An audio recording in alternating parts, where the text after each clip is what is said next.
জীবনটা বেদনার, জীবনটা ভাই বেদনার। মনে হচ্ছে মূলার জোস খেয়ে মরে যাই।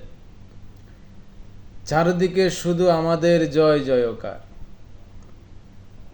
যেভাবে স্পেনে মানুষ গিয়েছে, 60,000 মানুষ একসাথে, 60,000 মানুষ যখন একসাথে স্পেনে যায়, সারা বিশ্ব অবাক হয়ে যায় যে শান্তির দেশ মরক্কো ছেড়ে কেন কাফের মুরতাদদের দেশে মানুষ এভাবে পালাচ্ছে।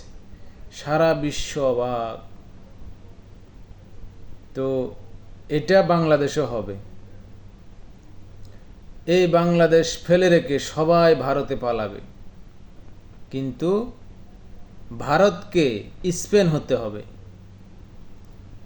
ভারতকে স্পেনের মতো দয়ালু হতে হবে। যদি ভারত স্পেনের মতো দয়ালু হতে পারে, তাহলে বাংলাদেশ থেকে লাখ লাখ অভিবাসী ভারত যেতে প্রস্তুত।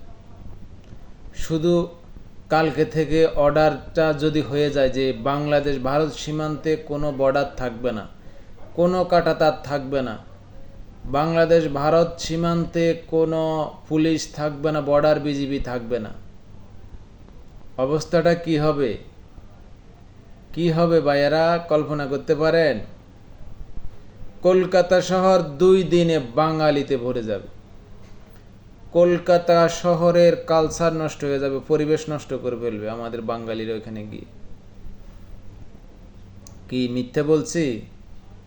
আমি মিথ্যে বলছি? দিল্লিতে পর্যন্ত পৌঁছে যাবে এই বাঙালির দল। দিল্লিতে,